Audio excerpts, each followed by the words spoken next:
या. Good afternoon. Token ठेवा आणि बस.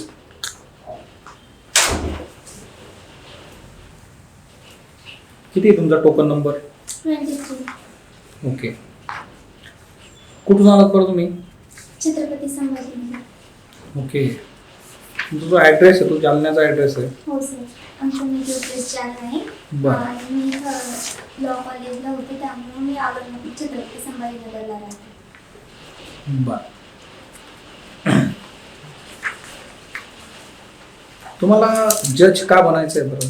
कुठली गोष्ट मोटिवेट करते तुम्हाला जज बनण्यासाठी? मी जेव्हा फायनल इयरला होते सर, माझ्या फायनल इयरला, तेव्हा आमच्या कॉलेजचे काही सिनियर होते ते सिलेक्ट झाले होते. तेव्हा त्यांनी ते येऊन आम्हाला गाईड केलं होतं कसं अभ्यास करायला पाहिजे. तेव्हा त्यांनी सांगितलं JMFC एक एक्झाम असते, त्यामुळे त्यांना जे इन्स्पायर केलं त्याबद्दल मला वाटलं मी पण करायला पाहिजे JMFCसाठी एकदा ट्राय. आता तुमचे जे सिनियर असतील तुमच्या कॉलेजमधले त्यातले खूप सक्सेसफुल लॉयर्स पण असतील, ते मोटिवेट नाही करत का तुम्हाला? करतील सर लॉयर, पण ते JMFC बद्दल ते सिनियर होते ना, त्यांचं मला जास्त इफेक्टिव्ह वाटलं होतं. बरं, जज म्हणून काम करत असताना पर्सनल प्रोफेशनल लाईफमध्ये काही चॅलेंजेस फेस करावे लागतात का? नाही सर, पर्सनल म्हणलं तर आपल्याला समाजापासून थोडी दूरी राखून ठेवायला लागते, आणि प्रोफेशनल असेल तर वेगवेगळ्या ठिकाणी काम करायला जावं लागतं. बरं, सोशल मीडियावर आहात तुम्ही? नाही सर. कुठलाही सोशल मीडिया वापरत नाही? म्हणजे अगोदर होतं सर, पण जेव्हापासून प्रिपरेशन सुरू केलं तेव्हापासून यूज नाही करत. बरं, मग आता उद्या रिझल्ट लागला, तुम्ही सक्सेसफुल कॅन्डिडेट झालात, जज बनलात, मग जाल का सोशल मीडियाकडे परत? असा विचार नाही केला सर. बरं, मला सांगा, रेस ज्युडिकॅटा काय असतं बरं? म्हणजे एखादा सूट हा प्रिव्हियसली डिसाईड झालेला असता, कॉम्पिटंट कोर्टनी तो फायनली हर्ड आणि कॉम्पिटंट कोर्टनी फायनली हर्ड आणि डिसाईड केलेला असतो. जर सबसिक्वेंट सूटमध्ये तेच ग्राउंड असतील तर मग सबसिक्वेंट सूट हा बार्ड असतो. बरं, एखाद्या व्यक्तीने भूक लागली म्हणून चोरी केली, अशी केस तुमच्याकडे आलेली आहे, तुम्ही कसं रिॲक्ट व्हाल बरं या केसमध्ये? तेच सर, जेव्हा आपण एखादी केस डिसाईड करतो तर तेव्हा बघावं लागतं अँटीसिडेंट्स ऑफ द अक्यूज, एज काय त्यांचं प्रिव्हियस कॅरेक्टर कसं आहे, त्यावरून एखादा निर्णय देतो. पॉक्सो कशासाठी आहे? प्रोटेक्शनसाठी सर, चाइल्डची. ओके, कशापासून? From sexual offences. कधी आलेला आहे बरं पॉक्सो? 2012 मध्ये. बरं, ज्युएनाईल जस्टिस जे आहे बघा, त्यामध्ये मायनर संबंधीचे काय कन्सर्न आहेत बरं? मायनर अगोदर तर मायनर काय ते डिफाईन केलेलं आहे सर. एखादा व्यक्ती 18 वर्ष त्याची एज कंप्लीट नसेल तर त्याला मायनर कन्सिडर करतात. नंतर तर ऑफेन्सेस कोणते ते सांगितलेलं आहे. परत जे बोर्ड जे असते त्याची कन्सेप्ट सांगितलेली आहे, आणि चाइल्ड वेलफेअर कमिटी. बरं, या चाइल्ड वेलफेअर कमिटीवर पण बऱ्याच टिकाटिप्पणी होत राहतात बघा. मीनवाईल पुण्यातली केस आहे की निबंध लिहायला सांगणं, 2 लोकांचा जीव गेलेला आहे तिथं. का घडतं बरं असं? ते ॲक्टमध्येच तसं स्पेसिफाय केलेलं आहे सर, की जर तुम्ही एखादा आढळून आला ज्युवेनाईल आहे तर त्याला डायरेक्ट पनिशमेंट न करता त्यांना एकतर तुम्ही रिहॅबिलिटेशन सेंटर आहे तिथं पाठवू शकता, किंवा कम्युनिटी सर्व्हिस द्यायला सांगतात, किंवा मग त्याला रिऑर्गनाइज कसं करता येईल सोसायटीमध्ये त्यावर फोकस करतात. आता जे कायदे बदललेले आहेत आपण त्याच्यामध्ये कम्युनिटी सर्व्हिस संबंधीचे प्रोव्हिजन्स आहेत का? हो सर, आहे. काही सेक्शन्स वगैरे सांगू शकता त्याचे? सेक्शन 23 भारतीय नागरिक सुरक्षा संहिता. सायबर क्राईम्स माहिती आहेत का तुम्हाला? माहितीच नाही. त्याचं कुठं आपण डेफिनेशन वगैरे दिलेली आहे का? सायबर क्राईम्स अंतर्गत काय काय घेऊ शकता? IT ॲक्ट आहे मॅडम, आणि एव्हिडन्समध्ये नवीन जे चेंजेस झालेले भारतीय साक्ष अधिनियम, त्यामध्ये डिजिटल आणि इलेक्ट्रॉनिक एव्हिडन्स रेकॉर्डबद्दल सांगितलेलं आहे. तुम्हाला खंडपीठ माहिती असेल, उच्च न्यायालयाचे वगैरे खंडपीठ असतात, हो. आणि दुसरा एक प्रकार असतो ते म्हणजे सर्किट बेंच. या दोघांमध्ये काय फरक असतो? जे खंडपीठ आहेत ते परमनंट बेंच असतात, आणि सर्किट बेंच जे आहे ते टेम्पररीसाठी बनवलेले असतात. अजून दुसरा काय डिफरन्स? एवढाच फक्त? आणि जे जजेस असतात परमनंट बेंचचे ते सिटी सर्किट बेंचला जाऊन त्यांचं कामकाज करतात. सध्या कुठे कुठे आहे त्याच्या महाराष्ट्रामध्ये सर्किट बेंच? कोल्हापूरला बनवलं आता रिसेंटली झालेलं आहे मॅडम 2025 मध्ये. ती डेट आठवते तुम्हाला, एक्झॅक्ट डेट? ऑगस्टमध्ये आहे मॅडम, ऑगस्ट 2025.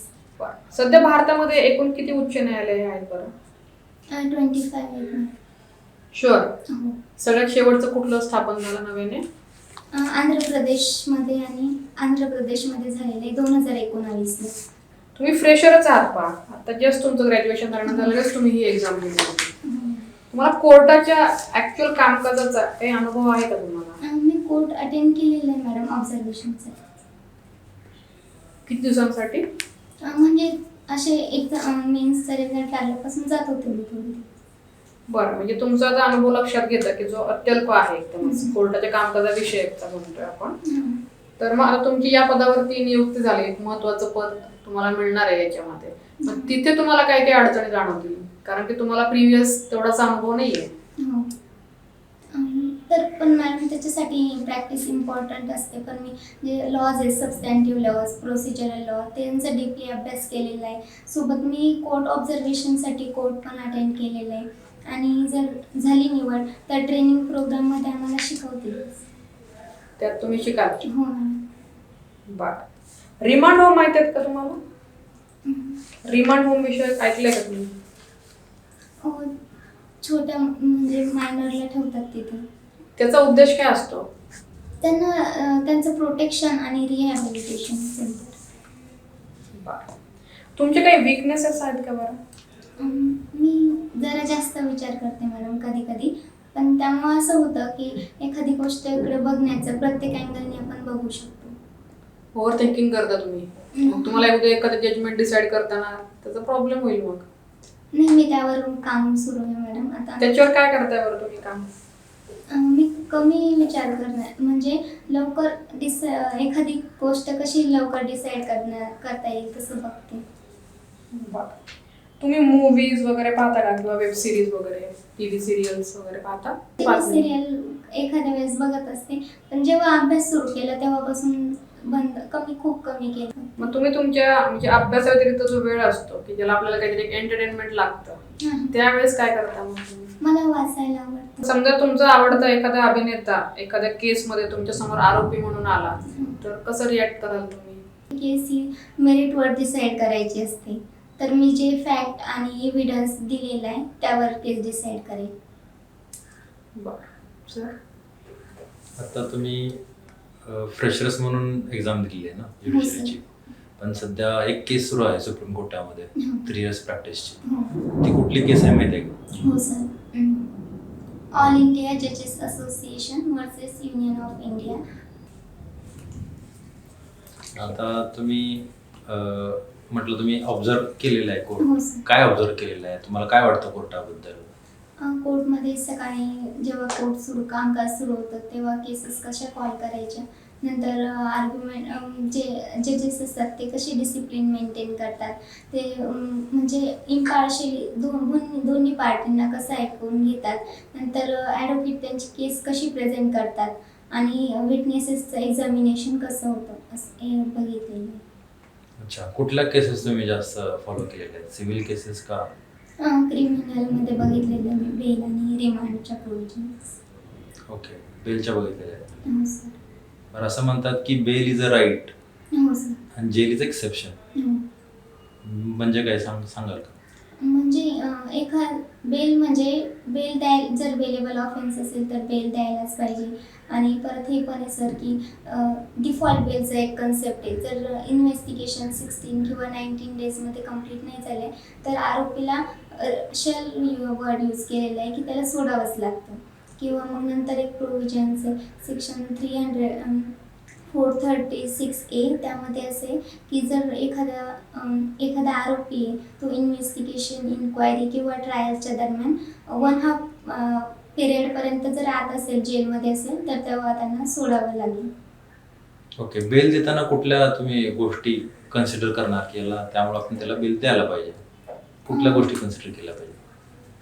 तर prima facie case made out होते का, नंतर पॉसिबिलिटी आहे की टॅम्परिंग करणार विटनेस एव्हिडन्सला, इंड्युसमेंट, थ्रेट किंवा प्रॉमिस करेल विटनेसेसला किंवा possibility of flee from justice हे सगळं कन्सिडर करण्यात येईल. अच्छा, या रिलेटेड कुठली एक फेमस केस आहे बघा रिसेंटली, माहिती आहे का तुम्हाला? हो सर, ऐकले. कशा रिलेटेड आहे ते? ते सेक्शन 498 AIPCचे आहे. त्यामध्ये असं सांगितलं होतं की 7 इयर्सपर्यंत ऑफेन्स पनिशेबल असेल तर डायरेक्ट अरेस्ट न करता त्यांना सेक्शन 41A ची नोटीस द्यायला पाहिजे आणि जर कंप्लायन्स होत असेल तर डायरेक्ट अरेस्ट नाही करायला पाहिजे. ओके. आणि सिव्हिल केसेस तुम्ही आता नवीन लॉज येत आहेत, तर त्या रिलेटेड म्हणजे ते पनिशमेंटसाठी जे क्रिमिनल लॉज होते सुरुवातीला आता ते बदललेले आहेत. हो.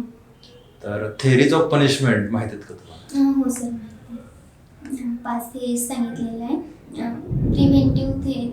Preventive theory, reformative theory, deterrent theory, retributive theory आणि कॉम्पेन्सेटरी थेरी. आणि आता जे नवीन लॉज केलेले आहेत ते कुठल्या थेरीवर बेस्ड आहे? ते रिफॉर्मेटिव्ह थेरीवर, डिटरंट थेरी प्लस रिफॉर्मेटिव्ह थेरी. अच्छा, काय रिफॉर्म केलं या लॉज मध्ये? 2 गोष्टी सांगा. एकतर कम्युनिटी सर्व्हिस प्रोव्हाइड केलेली आहे सर. म्हणजे जर ऑफेन्स 6 टाईपचे कॅटेगरी दिलेली, ऑफेन्स त्या कॅटेगरीमध्ये फॉल करत असेल तर मग आपण कम्युनिटी सर्व्हिस देता येईल कोर्टाला. आणि जर गुड कंडक्ट असेल तर प्रोबेशन ऑफ ऑफेंडर्स ॲक्ट आहे की मग त्यांना प्रोबेशनवर सोडता येईल. ओके. तुम्ही विल कधी ड्राफ्ट केली आहे का? नाही सर. विल बद्दल माहिती आहे का? विल म्हणजे काय? विल म्हणजे एखादी व्यक्ती त्याची इच्छा नंतर त्याच्या मरणाच्या नंतर ते प्रॉपर्टीचं डिस्ट्रीब्युशन कसं होईल तर ते विलमध्ये लिहून ठेवतात. आणि विल रजिस्टर करणं गरजेचं आहे का? नाही सर. काय करायला, काय प्रोव्हिजन्स आहेत विलसाठी? 2-3 प्रोव्हिजन्स आहेत. इंडियन सक्सेशन ॲक्टमध्ये आहे सर. आणि त्याचं रजिस्ट्रेशन बाबत इंडियन रजिस्ट्रेशन ॲक्ट आहे त्यामध्ये सांगितलेलं आहे. रजिस्ट्रेशन करणं गरजेचं आहे का विलचं? मला आठवत नाही आहे सर, मी वाचून घेईन. पण विल तुम्ही कुठल्या प्रॉपर्टीच्या बाबतीमध्ये करू शकता? वडिलोपार्जित करू शकता का? सेल्फ ॲक्वायर्ड प्रॉपर्टीबद्दल. जर तुमचं सिलेक्शन आता नाही झालं तर काय कोर्स ऑफ ॲक्शन राहील बरं त्या काळात? मी एकदा परत एक्झामाइन्स करेल सर की माझं कुठं कमी पडले. मी परत त्यावर इम्प्रूव्हमेंट चांगला अभ्यास करेल आणि परत ॲपियर होईल. ओके, जजच बनणार. हो सर. बरं, चालेल, येऊ शकता तुम्ही. Best of luck. Thank you sir. Thank you. Have a night day sir.